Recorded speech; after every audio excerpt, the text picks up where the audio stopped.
ऊँटनी पर बैठने की। उसके बाद रसूल खुदा ने मौला अली से कहा, अब रसूल खुदा की ऊँटनी पर अली बैठे हुए हैं, आगे आगे रसूल खुदा है, रसूल खुदा के पीछे रसूल खुदा की ऊँटनी, ऊँटनी पर मौला अली और सारे मुसलमान ऊँटनी के पीछे। यानी अब आपने देखा कि पैगंबर ने मदीने में आते हुए पहला काम ये किया कि अपना मकाम भी बताया और अली का मकाम भी बताया, या यूं कहो कि आगे आगे मोहम्मदुर रसूलुल्लाह थे और उसके पीछे बगैर किसी फासले के अलीयुन वलीयुल्लाह।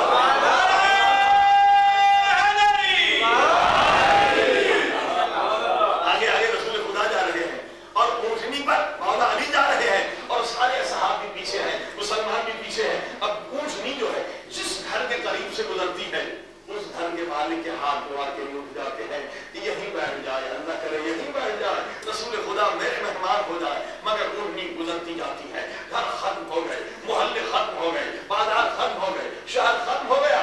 बाहर के मकाम पर ऊँटनी ने जाकर एक जगह को मुंतखब किया। अब ऊँटनी बैठी फिर उठी, रसूल खुदा ने कहा या अली अभी सब्र करना, ऊँटनी से नीचे नहीं उतरना।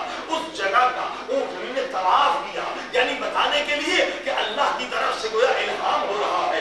ऊँटनी ने उसी मकाम का तवाफ किया और फिर आकर वहीं बैठी। अब तारीख में इब्ने खल्दून वाला लिखता है कि रसूल खुदा ने कहा या अली अब ऊँटनी से उतर आइए। ये तारीख में इब्ने खल्दून के अल्फाज हैं कि जैसे अली ने अपने कदम को जमीन पर रखा, रसूल खुदा ने ऐलान किया कि यही मस्जिद बनाओ। जैसे अली के कदम जमीन पर आए, रसूल ने ऐलान किया कि यही मस्जिद बनाओ। मैं कहूंगा या अली तेरे कदमों पर कुर्बान हो जाऊं, तेरे कदमों की शान क्या है। ये कदम अगर मक्के में पहले आए तो खाने खुदा में आए, अगर मदीने में आए तो मस्जिद नबी में।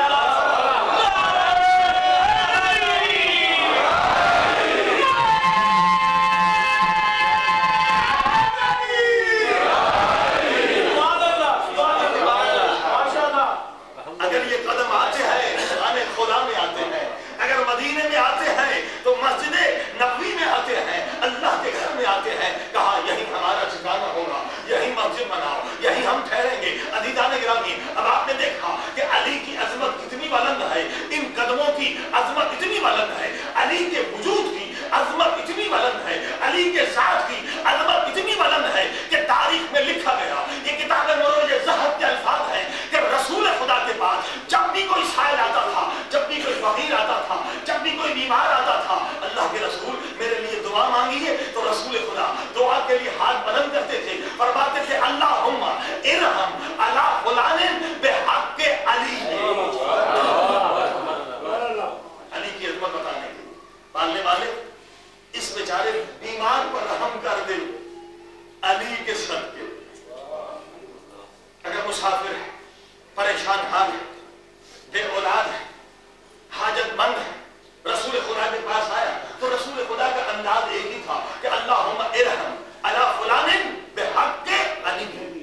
परवरदिगार इस पर रहम फरमा अली के सदके में। भाई दुआ बदलती नहीं थी, जुमला यही था। बीमार आए तो भी अली का वास्ता, मुसाफिर आए तो भी अली का वास्ता, बे औलाद आए तो भी अली का वास्ता। तो आप तो जानते हैं कि कुरान में पूरा सूरे मुनाफिकून है। मुनाफिक किसे कहते हैं? जो दिल से मोमिन नहीं हुआ था, दिल से न नबी को मानता था न अली को मानता था। तो कहते उसी दरबार में कुछ ऐसे लोग भी थे जिनको अली पसंद न थे, जिनको अली पसंद थे। आपको देखते थे जब भी कोई दुआ मांगने आता है तो नबी अली का वास्ता देते। तो दो थे आपस में कहने लगे कि भाई हम भी तो पड़े हुए हैं राहों में, हम भी तो करीब है नबी के, कभी तो हमारा नाम भी दुआ में आना चाहिए। ये क्या इंसाफ है कि हम हमेशा नबी के साथ हैं, हमारा नाम दुआ में आता ही नहीं, हमेशा मौला अली का नाम दुआ में आता है। अब दूसरा इससे अकलमंद था, इसमें तो घबराने की बात नहीं है, जब अली बीमार होंगे तो हम ही काम आएंगे।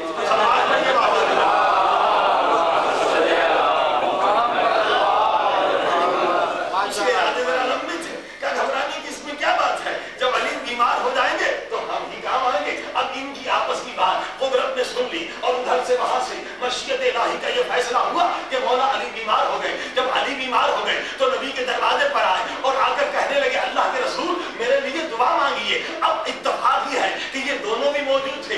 अली अब खुद आए हैं कि अल्लाह के रसूल में बीमार हूँ, मेरे लिए दुआ मांगिए। अब नबी ने दुआ के लिए हाथ बुलंद किए। इन दोनों ने एक दूसरे को देखा कि तीसरा कोई है नहीं, या दुआ में तेरा नाम या मेरा नाम। नबी ने दुआ के लिए हाथ बुलंद किए, फरमाया अल्लाहुम्मा इरहम अला अली बिहक़्क़ि अली।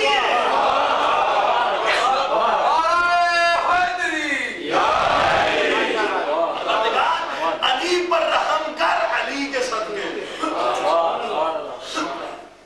अली पर रहम कर, अली के सदके में। अब तो ये दुआ सुनी तो जो दिलों का बोझ था वो ज़बान पर आ गया। अब ये कहने लगे अल्लाह के रसूल, ये कहाँ का इंसाफ है, कोई और बीमार हो तो भी अली का वास्ता, आज अली खुद बीमार हुए हैं तो भी दुआ में अली का वास्ता। बस ये सुनकर नबी समझ गए कि इनके दिलों में बोझ है, चेहरे पर जलाल के आसार हुए। कहने लगे तुम अली की बात करते हो, जब मैं अपने लिए दुआ मांगता हूँ तो भी अली का वास्ता देकर दुआ मांगता हूँ।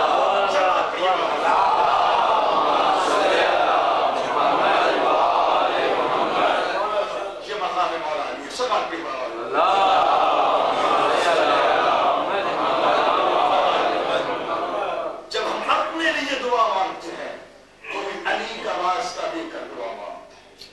आप अंदाजा लगाइए कि पैगंबर ने मदीने में दिखाया, पैगंबर ने मस्जिद में बताया, पैगंबर ने खुमे गदीर बताया कि अली का मकाम कितना बुलंद है। सल्लल्लाहु अलैहि वसल्लम।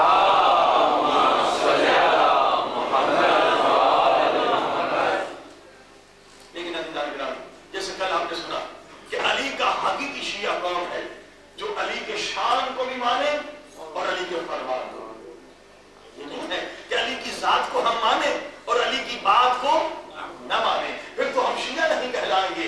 हाँ, शिया वही है, हकीकी मोमिन वही है, हकीकी अली का फॉलोअर वही है जो अली की जात को भी मानता है और अली की बात को भी मानता है, शान को भी मानता है, फरमान को भी मानता है। वही मौला अली हमसे क्या चाहते हैं, फरमाते हैं मन अरफ़ नफ़्सहु फ़क़द अरफ़ रब्बह।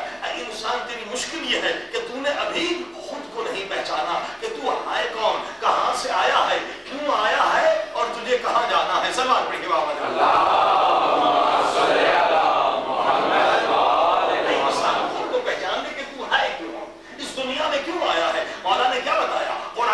से बताया, ऐ इंसान न तू फरिश्ता है न तू हैवान है। हैवान को अल्लाह ने नफ्स अमारा दिया है और उधर से फरिश्ते को अल्लाह ने सिर्फ रूह दिया, लिहाजा फरिश्ते में तो ताकत ही नहीं है गुनाह करने की। ऐ इंसान, तुझ में गुनाह करने की भी ताकत है और तुझ में इबादत करने की भी ताकत है।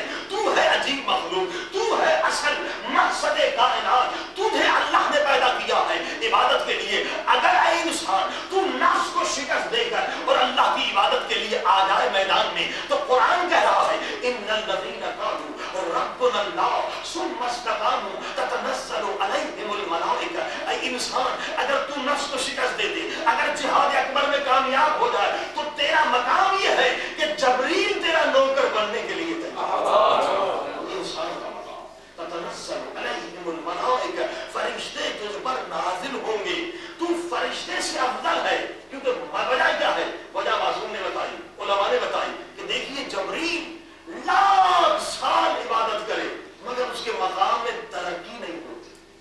सारे फरिश्ते यही, मीकाईल जितनी भी इबादत करे उसके रुतबे में तरक्की नहीं होती। क्यों नहीं होती? वजह यह है कि जब वो इबादत करता है तो कोई फोर्स नहीं है, कोई पावर नहीं है जो उसे इबादत से रोके। तो कमाल क्या है? कोई ताकत ही नहीं है रोकने वाली। भाई मसला तो यह है कि जब आप नींद से उठते हैं, थके हुए हैं और आज़ान फजर का टाइम आ गया, तो इधर से रज़ाई भी रोकती है, सर्दी भी रोकती है और नफ्स अम्मारा की ताकत भी रोकती है कि सो जा, बीमार न हो जा, ठंडी है, कहीं बीमारी न लग जाए, नज़ला जुकाम न लग जाए। अब कितनी ताकतें आपको रोकती हैं। अगर आपने रज़ाई को फेंक कर और मुसल्ले को बिछाया तो यकीनन आपका मकाम बढ़ गया। रोकने वाली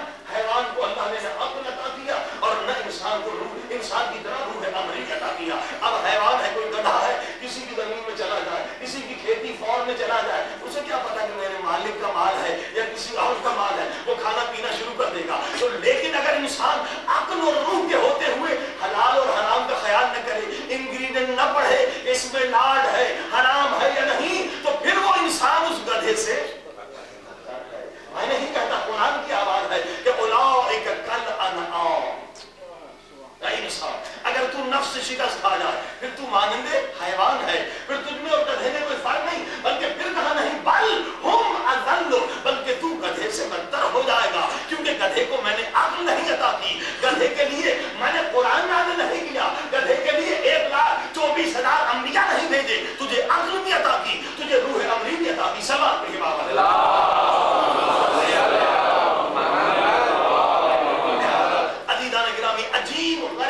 مخلوق یہ انسان کی ہے، اگر نفس کو شکست دے دے، اگر اس جہاد اکبر میں کامیاب ہو جائے تو فرشتوں سے افضل، اور اگر نفس سے شکست کھا جائے تو حیوانوں سے بدتر، سماعت پڑھیے بابا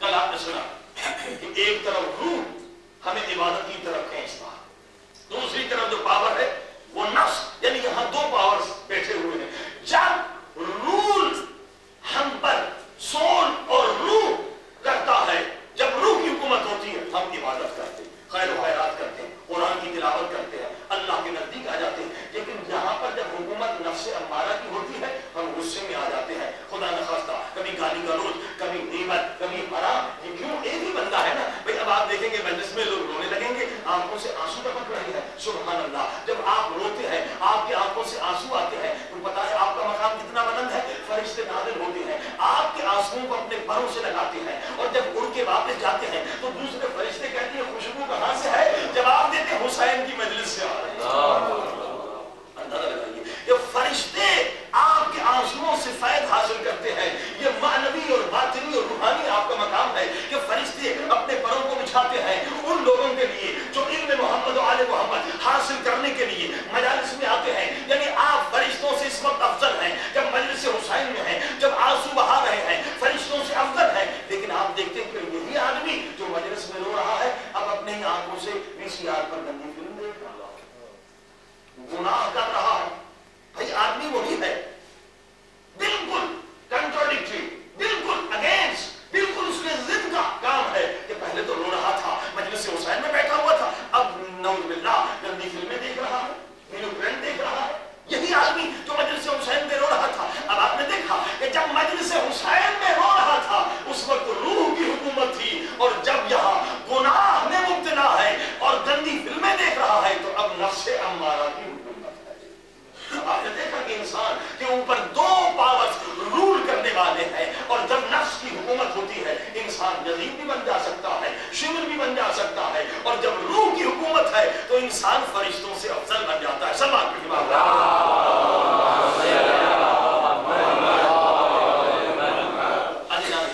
زندگی کا مقصد یہی ہے کہ اس جہاد میں ہم کامیاب ہو جائیں۔ رسول خدا فرماتے ہیں کہ بد سے بدترین ورسٹ سب سے برا دشمن تمہارا نفس امارہ ہے، نفس امارہ سے بڑھ کر تمہارا کوئی دشمن نہیں ہے۔ بھائی کوئی آدمی آپ کا دشمن ہو جائے گا کیا کرے گا، مار دے گا، قتل کر دے گا، بس یہی کرے گا، گھر جلا دے گا، بچوں کو مار دے گا، لیکن کوئی دنیا کا دشمن آپ کو جہنمی نہیں بنا سکتا، مگر یہ نفس امارہ ہے جو انسان کو جہنمی بنا سکتا ہے۔ اسی لیے رسول خدا نے فرمایا کہ خبردار ہو جاؤ کہ نفس امارہ سے بڑھ کر تمہارا کوئی دشمن نہیں ہے۔ اب مثلا دشمن کو شکست دینے کے لیے کیا چاہیے، ہتھیار چاہیے۔ قرآن نے یہ بھی بتایا کہ نفس امارہ کے پاس بڑے ہتھیار ہیں، اگر انسان روح کے لیے بھی کوئی ہتھیار لے لے۔ اب نفس کے پاس کیا ہتھیار ہے، گیملنگ، جوا، یہ بھی اس کے پاس ہتھیار ہے، میوزک یہ بھی اس کے پاس ہتھیار ہے، بے پردگی، بے حیائی، اوریانی یہ بھی اس کا ہتھیار ہے، گندی فلمیں یہ بھی اس کے لیے ہتھیار ہے، شراب یہ بھی اس کے لیے ہتھیار ہے،